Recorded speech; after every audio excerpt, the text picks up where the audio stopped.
As we enter the last week of this campaign, my Republican colleagues are talking a lot about the economy and they're talking about inflation, and that's fine. But let me tell you what they are not talking about. When you talk about the economy, they are not talking about the reality that the people on top today are doing phenomenally well. That we have more income and wealth inequality right now than we've ever had in the history of the United States of America. That 3 people now own more wealth than the bottom half of American society. That is outrageous. That's reality. And a lot of that has to do with Republican policies over the years. And they talk about inflation, and they want to blame Joe Biden, they want to blame Bernie Sanders, they want to blame the Democrats. It's fine. It's just totally wrong. As I hope all of you know, inflation is a global crisis. In the United States, it's too high, but it's 8.2%.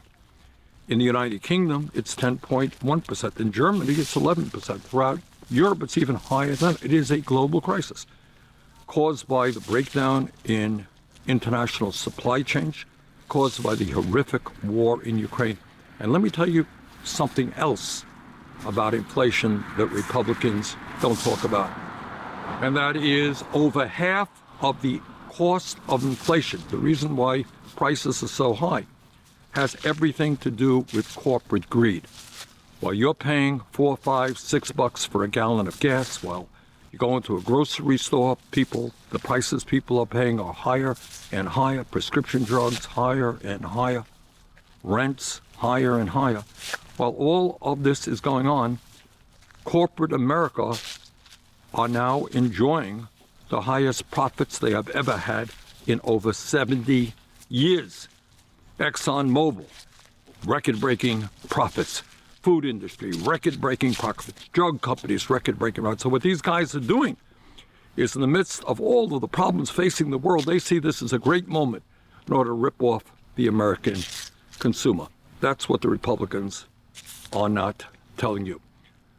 Furthermore, Republicans are criticizing Biden, me, others, for passing the American Rescue Plan in March of 21. So let me say this as chairman of the Budget Committee. I will not apologize to anybody when in March 2021, we had a pandemic that was resulting in the deaths of 3,000 Americans every single day. Millions were getting sick.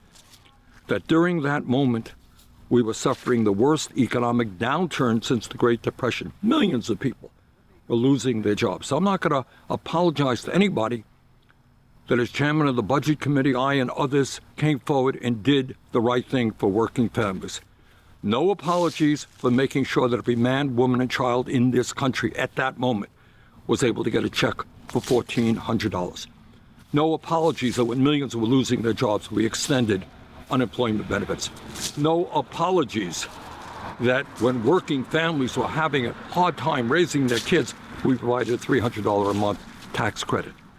And when hospitals were being overwhelmed with COVID patients, some of them were on the verge of collapsing, going broke. I'm not going to apologize to anybody that we put billions of dollars to keep our hospitals going, to keeping our schools going, to help small businesses all over this country from going bankrupt. Now, let me tell you, that's what we did. Republicans are criticizing us. Let me tell you what they want to do if they gain power. Republicans want to repeal the estate tax. This is a tax that applies to the top 1/10 of 1% of Americans, the richest of the rich, the Elon Musks and those groups of people. And if they are successful in repealing that, it will add to the national debt by about $1.75 trillion. And you know what they want to do to pay for that? They want to cut Social Security, Medicare, and Medicaid. So this election is about a whole lot of things. But certainly one of the things it's about is whether or not we have a government that tries to do its best for working families. We're not doing enough, but trying to do our best for working families, or whether you have a Congress hell-bent on giving more tax breaks to the very rich and cutting programs that Americans desperately need. That's what this campaign is about. Please come out and vote. Let's create a government that works for all, not just a few. Thank you.